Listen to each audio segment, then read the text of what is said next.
بسم اللہ الرحمن الرحیم ایاک نعبد و ایاک نستعین۔ میں سب سے پہلے تو چیف منسٹر پنجاب اور گورنمنٹ پنجاب کو آج خراج تحسین پیش کرتا ہوں۔ گورنر صاحب، ministers, provincial ministers, federal ministers اور ہماری سینئر بیوروکریسی، میں آج آپ سب کے سامنے اپنی خوشی کا اظہار کرنا چاہتا ہوں، کیونکہ آج جدھر ہم پہنچے ہیں اس کے پیچھے کافی کام ہوا ہے۔ سب سے پہلے تو یہ ممکن ہی نہیں ہو سکتا تھا جب تک ہمارا ایک بڑا امپورٹنٹ قانون تھا فور کلوجر لا، یہ جب تک یہ قانون پاس نہیں ہوتا تھا، یہ عدالتوں میں پڑا ہوا تھا کئی سالوں سے، تو اس کو 2 سال لگے اس قانون کو پاس کرنے کے لیے۔ اور اس میں آج خاص طور پہ اپنی عدلیہ کا شکریہ ادا کرتا ہوں کہ وہ اگر یہ ہماری نہ مدد کرتے اور یہ قانون نہ پاس ہوتا تو آج ہم یہ پریزنٹیشن نہ کر سکتے، کیونکہ فور کلوجر لا ایک ایسا قانون ہے کہ اس کی وجہ سے بینک فائنانس کرتا ہے۔ اگر یہ قانون نہ ہو تو بینکس پیسے نہیں دیں گے، جس کو مارگیج فائنانسنگ کہتے ہیں، وہ پاکستان میں نہ ہونے کے برابر تھی۔ ہمارا 0.2% ٹوٹل پاکستان کی مارگیج فائنانسنگ تھی، جو کہ مغرب کے اندر، یورپ میں، امریکہ میں 80% سے اوپر ہے۔ تو اگر یہ نہیں ہے فائنانسنگ، اور جو نہیں تھی ابھی، تو اس کا مطلب کہ اگر آپ کے پاس کیش نہیں ہے آپ گھر ہی نہیں بنا سکتے، آپ گھر خرید ہی نہیں سکتے۔ تو ساری دنیا کے اندر کیش تو لوگوں کے پاس نہیں ہوتا، لیکن کیونکہ بینکس فائنانس کرتے ہیں، اور یہ جو بھی بات کی گئی کہ جو وہ مہینے کی اپنا کرایہ دیتے ہیں وہی قسطیں بن جاتی ہیں بینکوں کے لیے، اور وہ بینک کو وہ بجائے کرایہ دینے کے بینکوں کو قسطیں دیتے ہیں، اور وہ گھر ان کا اپنا ہو جاتا ہے۔ اور یہ اسی طرح ساری دنیا کے اندر جو ڈیولپڈ ورلڈ ہے اس کے اندر اس طرح لوگ اپنے گھر خرید سکتے ہیں۔ اور اس لیے عام لوگ، تنخواہ دار طبقہ، پولیس والے، سرکاری نوکر، لوور سٹاف، بلکہ مزدور بھی، ان سب کے پاس یہ ہوتا ہے ایک اپرچونٹی کہ ایک اپنی قسطیں دے کے بینکوں کو اور اپنا گھر ہو ان کا۔ تو اس لیے میں اپنی عدلیہ کا خاص طور پہ آج شکریہ کرنا چاہتا ہوں، کیونکہ وہ اگر یہ کئی سالوں سے بینکوں میں عدالتوں میں پھنسا ہوا تھا، تو یہ جو ہمارے دور میں انہوں نے کلیئر کیا، اور اس کی وجہ سے آج ہم یہ پوری اپنی جو ہاؤسنگ، لو کاسٹ ہاؤسنگ، وہ لوگ، اس طبقہ، ویلڈر، مکینک، یہ سارے لوگوں کو اب پاکستان میں موقع ملے گا اپنا گھر بنانے کے لیے۔ اس کے بعد میں آج LDA کا، عمران منیر، آپ کو آپ کی لیڈرشپ کے اندر LDA کا جو ابھی لوگوں، آپ نے اپنے جو پرفارمنس تھے ان کو جب آپ نے کھڑا کیا تو مجھے بڑا افسوس ہوا، تالیاں ہی نہیں کسی نے بجائی۔ بڑی کنجوسی کی آپ نے تالیاں بجانے میں، کیونکہ انہوں نے دیکھیں میں آپ کو ایک بات بتانا چاہتا ہوں۔ دیکھیں، جب ایک سسٹم کے اندر برائیاں آ جاتی ہیں، کرپشن آ جاتی ہے، رکاوٹیں آ جاتی ہیں، کہ وہ رکاوٹیں اس لیے ڈالتے ہیں کہ اگر جب تک آپ رکاوٹ نہ ہو، جب تک آپ پیسے نہیں دیں گے تو کام نہیں ہوگا۔ یہ جب اداروں کے اندر اس طرح کی برائیاں آ جاتی ہیں تو جب آپ چینج کرنے لگتے ہیں یہ ٹائم لگتا ہے اور مشکل ہے، کیونکہ وہ جو پرانا سٹیٹس کو ہے وہ چینج نہیں آنے دیتا، کیونکہ ان کا پیسہ جاتا ہے، وہ سٹیٹس کو ہوتا ہے، اس کو اگر آپ اس کو اگر وہ رکاوٹیں نہیں، پیسہ راستے میں پیش نہیں کرے گا تو پیسہ کیسے اس کو بنائے گا؟ تو ایک پورا سسٹم ڈیولپ ہو جاتا ہے ایسے۔ اور بدقسمتی سے میری عمر اتنی ہے کہ ہم نے اپنی آنکھوں کے سامنے یہ سسٹم کو ڈیٹیریٹ، خراب ہوتے دیکھا، اور یہ سارا سسٹم بن گیا کہ رشوت دو تو کام ہوگا۔ تو جب آپ اس کو چینج کرتے ہیں، یہ بڑا اس کے لیے ایک ویژن چاہیے ہوتی ہے، اس کے لیے ایک ڈٹرمنیشن، ایک ریزالو، ایک ارادہ چاہیے ہوتا ہے، اور ہو جاتا ہے دنیا میں. اور ہم کتنے ملک جانتے ہیں جنہوں نے اپنے آپ کو ٹرانسفارم کر لیا، چینج کیا انہوں نے.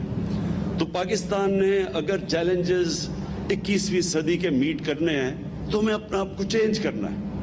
تو مجھے اس لیے خوشی ہے کہ عمران منیر نے بڑی، ان کے ہوتے ہوئے LDA نے اور پھر پوری پنجاب گورنمنٹ کی بیکنگ تھی، انہوں نے بڑے چینجز لے کے آئے ہیں، آٹومیشن لے کے آئے ہیں. اگر ہم نے اپنی ایز آف ڈوئنگ بزنس اور کاسٹ آف ڈوئنگ بزنس نیچے لے کے آنی ہے تو آٹومیشن آنی پڑے گی. آٹومیشن کی بڑی ریزسٹنس ہے سارے سسٹم میں. ہر ادارے میں یہ رکاوٹ کوشش کی جاتی ہے کہ یہ آٹومیشن نہ آئے، کیونکہ جیسی آٹومیشن آتی ہے رشوت آٹومیٹکلی ختم ہو جاتی ہے، کیونکہ مشین تو رشوت نہیں لیتی. تو LDA نے بڑی امپرومنٹس کی اپنے اندر، اور یہ جو نقشے پھنس جاتے تھے، پرمیشنز نہیں ملتی تھی اور پھر پیسہ، تو انہوں نے، میں خاص طور پہ آج آپ کو خراج تحسین پیش کرتا ہوں LDA کو. پھر نیا پاکستان ہاؤسنگ، جنرل حیدر، آپ کو بھی میں آج اور آپ کی ٹیم کو خراج تحسین پیش کرتا ہوں، کیونکہ انہوں نے کنسٹرکشن سیکٹر کے اندر ساری رکاوٹیں، ساری تو نہیں لیکن بہت رکاوٹیں ہٹا دی ہیں.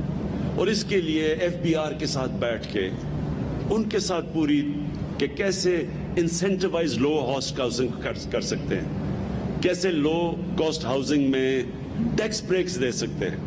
تو یہ بھی ایک بڑا لمبا پروسیس تھا. پھر بینکوں کے ساتھ بیٹھے، اسٹیٹ بینک کے ساتھ بیٹھے کہ اسٹیٹ بینک کے ساتھ انہوں نے، پھر اسٹیٹ بینک نے لیڈرشپ دی بینکس کو، کیونکہ بینکس کو عادی نہیں ہے بینکس کہ چھوٹے لوگوں کو قرضہ دیں ہاؤس فائنینسنگ کے لیے، کیونکہ یہاں تو کانسیپٹ تھا ہی نہیں. تو اس کے لیے بھی جنرل حیدر نے اسٹیٹ بینک کے ساتھ بیٹھ کے، FBR کے ساتھ بیٹھ کے، پھر یہ جو اتھارٹیز کے ساتھ بیٹھ کے ون ونڈو آپریشن کی طرف جانے کے لیے بڑی کوشش کر کے آج تک ہم یہاں پہنچے ہیں. اور اس کا سب سے واضح چیز یہ ہے کہ پچھلے اس 1 مہینے کے اندر پاکستان کی تاریخ کی سب سے زیادہ سیمنٹ کی سیلز ہوئی ہیں.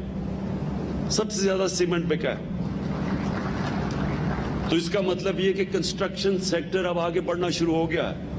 اور کنسٹرکشن سیکٹر ایسا ہے کہ 30 اور انڈسٹریز کنسٹرکشن کے ساتھ جڑی ہوئی ہیں. تو بیسکلی اگر ایک سیکٹر جس سے ساری اکانومی اٹھتی ہے، جس سے روزگار ملتا ہے، اور ہمارے لیے بڑا چیلنج ہے روزگار، ہمارا ینگ پاپولیشن ہے، روزگار ملتا ہے، گروتھ ریٹ بڑھتی ہے، ویلتھ کریشن ہوتی ہے، وہ ہے کنسٹرکشن سیکٹر. اور یہ جو کوششیں سب نے کی، اتھارٹیز نے، LDA نے، CDA نے، ادھر پشاور ڈیولپنگ اتھارٹی نے، انہوں نے بڑا کام کیا یہ آسانیاں پیدا کرنے کے لیے. اور پھر نیا پاکستان ہاؤسنگ نے ان کے ساتھ، سب کے ساتھ مل کے کوآرڈینیٹ کیا. پھر بینکنگ سیکٹر. اور آج میں اسپیشل خراج تحسین پیش کرنا چاہتا ہوں پنجاب بینک کے پریزیڈنٹ ظفر صاحب کو، کیونکہ انہوں نے باقی بینکوں سے بڑے آگے بڑھ کے انہوں نے کام کیا اور پھر فیسیلیٹیٹ کیا. بینکنگ کے اندر بھی لیڈرشپ چاہیے.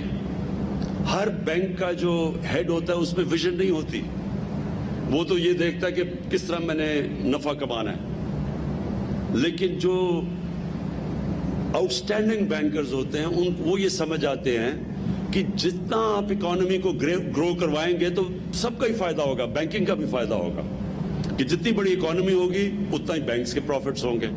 تو اس کے اندر کئی دفعہ بینک مینیجرز آسان راستہ لے لیتے ہیں ڈپازٹس، گورنمنٹ کے ڈپازٹ سے کھوا کے. تو کئی جو اب آؤٹ اسٹینڈنگ نظر آ رہے ہیں مجھے بینکس، جو کہ اب اکانومی کو اٹھانے کی کوشش کر رہے ہیں، اس میں سے بینک آف پنجاب سب سے آگے. اور میں پھر سے آپ کو خراج تحسین پیش کرتا ہوں. میں آخر میں جو بات کہنا چاہتا ہوں وہ یہ ہے کہ دیکھیں، ایک جب لوگ کہتے ہیں جی نیا پاکستان کدھر ہے، جی نیا پاکستان، مدینہ کی ریاست کیا کدھر ہے جی مدینہ کی ریاست، تو میں آپ سب کو بتانا چاہتا ہوں دیکھیں یہ نیا پاکستان اور جو ہم نیا پاکستان ماڈل کرتے ہیں کہ نبی صلی اللہ علیہ وسلم نے جو ایک ایسا دنیا میں مدینہ میں ماڈل بنایا تھا جس کے اوپر دنیا کا سب سے عظیم سویلائزیشن بنا تھا، وہ کوئی اصولوں کے اوپر بیس تھا، دو اصولوں پہ تھا۔ ایک رول آف لا، یہ یاد رکھیں قانون کی بالادستی۔ کبھی دنیا میں کوئی سویلائزیشن اوپر نہیں آیا جس کے اندر قانون کی بالادستی نہیں ہوئی۔ جب ہمارے نبی صلی اللہ علیہ وسلم نے کہا تھا کہ تمہارے سے پہلے بڑی قومیں تباہ ہوئیں جدھر طاقتور کے لیے ایک قانون اور کمزور کے لیے دوسرا قانون، یعنی کہ قانون کی بالادستی نہیں تھی۔ اور پھر انہوں نے دوسری بات کہی کہ میری بیٹی فاطمہ بھی اگر قانون توڑتی ہے اس کو بھی سزا ملے گی، کوئی قانون سے اوپر نہیں ہے۔ اور وہ بیسس تھا ایک چیز کہ جس کے اوپر ایک دنیا کا عظیم سویلائزیشن کھڑا ہوا۔ یاد رکھیں شروع میں آتے ساتھ ہی وہاں دودھ کی نہریں نہیں بہ رہی تھی مدینہ میں، مشکل وقت تھا، بھوک تھی، غربت تھی مسلمانوں میں، خطرہ تھا، لیکن جو بنیاد رکھی گئی قانون کی بالادستی کے اوپر، انصاف پہ، رول آف لا پہ، وہ بیسس بنا ایک سویلائزیشن کا اوپر آنے کا۔ اور جو بھی سویلائزیشن اوپر آیا ہے وہ باقی لوگوں سے زیادہ اس سویلائزیشن میں قانون کی بالادستی ہوتی ہے۔ جو سب سے خوشحال ملک ہیں اسکینڈینیویا، ادھر آپ چلے جائیں کہ یورپین ملک، جرمنی، انگلینڈ چلے جائیں، سب سے زیادہ چیز یہ ہے کہ کوئی قانون سے اوپر نہیں ہے، وہاں کوئی پریویلیج کلاس نہیں ہے، کوئی یہ نہیں کہہ سکتا کہ جی باقیوں کے لیے قانون ہے، میں تو قانون سے اوپر ہوں، مجھے تو ملک کا قانون ہاتھ نہیں لگا سکتا۔ تو ایک یہ ہے، اور اس کے لیے آج پاکستان میں آپ دیکھ رہے ہیں کہ پوری مکمل جنگ چل رہی ہے، بڑے بڑے مافیاز ہیں، پہلی دفعہ ان کو قانون کے نیچے لانے کی کوشش ہے، بڑے بڑے پولیٹیکل مافیاز ہیں، ان کو وہ ریزسٹ کر رہے ہیں قانون کا۔ اور یہ ہے اصل میں ڈیفائننگ مومنٹ پاکستان کا کہ انشاءاللہ جیسے جیسے ہم قانون کی بالادستی قائم کریں گے ایک معاشرہ آزاد ہو جائے گا۔ معاشرہ آزاد ہی تب ہوتا ہے، میریٹوکریسی آتی تب ہے جب قانون۔ اور دوسری چیز، انہوں نے ایک انسانیت کا نظام لے کے آئے تھے، فلاحی ریاست، غریب تھے، مسلمانوں کے پاس پیسہ نہیں تھا مدینہ میں، لیکن انہوں نے ایک انسانیت کا نظام لے کے آئے تھے۔ ایک ریاست نے ذمہ داری لی تھی اپنے کمزور طبقے کی، ریاست نے بنیادی ضروریات اپنے کمزور طبقے کی پوری کی تھی، پیسہ بھی نہیں تھا۔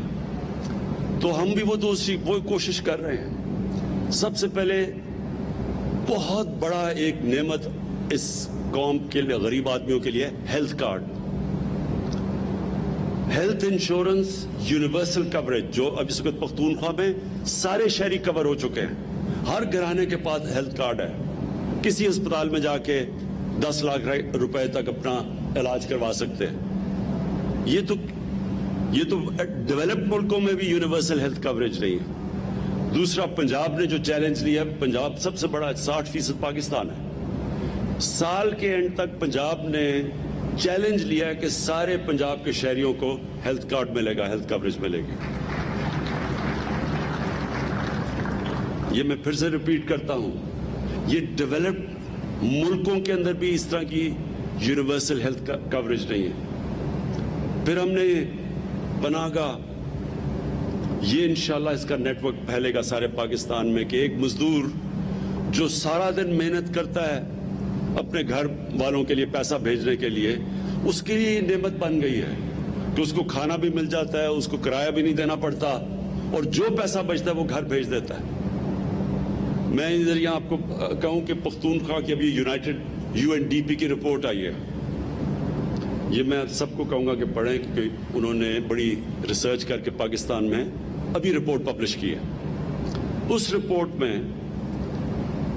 پچھلے 6 سال میں جس صوبے میں سب سے زیادہ غربت کم ہوئی ہے اور جس میں سب سے زیادہ ہیومن ڈیولپمنٹ ہوئی ہے، یعنی انسانوں کے اوپر انویسٹمنٹ ہوئی ہے، وہ خیبر پختونخوا ہے، جس کی وجہ سے ووٹ پڑی ہے PTI کو، کیونکہ اب تو رپورٹ آ گئی ہے کہ 2013 کے بعد جو گورنمنٹ کی پالیسیز تھی اس کی وجہ سے خیبر پختونخوا میں غربت بھی کم ہوئی اور ہیومن ڈیولپمنٹ یعنی انسانوں کے اوپر سب سے زیادہ سرمایہ کاری سب سے زیادہ پاکستان میں. اور ایک وقت پہ خیبر پختونخوا سب سے پیچھے تھا, وار آن ٹیرر تھی, تباہی تھی. آپ کو پتہ ہے لوگ وہاں سے چھوڑ کے پیسے والے لوگ اسلام آباد آ رہے تھے. تو اس صوبے کے اندر آج یہ ہے. تو ایک تو پناہ گاہ, ہیلتھ کارڈ, انشاءاللہ میں سنڈے کو ایک نئی سروس شروع کر رہا ہوں, کوئی بھوکا نہ سوئے. ہماری کچن جائیں گے, موو کریں گے غریب ایریاز میں اور ہم ان کو کھانا دیں گے 2 وقت کا, تاکہ لوگوں کو جو غریب علاقے ہیں ان کے اندر بھوک کسی کو نہ ہو. اور یہ انشاءاللہ سارے پاکستان میں یہ میرا نیٹ ورک, میری کوشش ہے پھیلانے کی. اور جو سب سے بڑا پروگرام اب ہمارا آنے والا ہے, اب تک ہم 75% 75% پاکستان میں ہمیں ڈیٹا آ گیا ہے. انشاءاللہ جون تک 100% پاکستان کا ڈیٹا آ جائے گا. اس ڈیٹا کے مطابق ہمارے لیے آسان ہوگا کہ ہم غریب گھرانوں کو ڈائریکٹ سبسڈی دیں, یعنی ان کے پاس ڈائریکٹ پیسے جائیں. یعنی اگر, اور ہمارے پاس کیونکہ ڈیٹا ہوگا, ان کو ہم باقاعدہ جس طرح بھی ہم نے احساس پروگرام کے اندر تقریباً 1.5 کروڑ لوگوں کو, خاندانوں کو ہم نے پیسے دیے, اسی طرح اسی شفافیت سے اب ہم پورا کور کریں گے. جدھر جدھر ہم لوگوں کو ڈائریکٹلی, جو بھی غریب گھرانے ہوں گے, کسانوں کو مثلا کھاد کے لیے ہم نے پیسے دینے ہیں, سبسڈائز کرنا ہے, تو ڈائریکٹلی ان کو سبسڈی جائے گی. یہ ڈیٹا جب ہمارے پاس پورا ہو جائے گا تو ڈائریکٹلی لوگوں کو سبسڈائز کریں گے.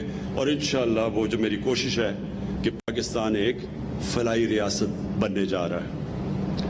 میں آخر میں پھر سے آپ سب کو مبارک دیتا ہوں. چیف منسٹر صاحب آپ کو, ایل ڈی اے میں عمران منیر آپ اور آپ کی ٹیم کو, جنرل حیدر نیا پاکستان میں آپ کو, اور last but not the least Punjab bank میں ظفر آپ کو, آپ سب کو میں آج خراج تحسین پیش کرتا ہوں. شکریہ.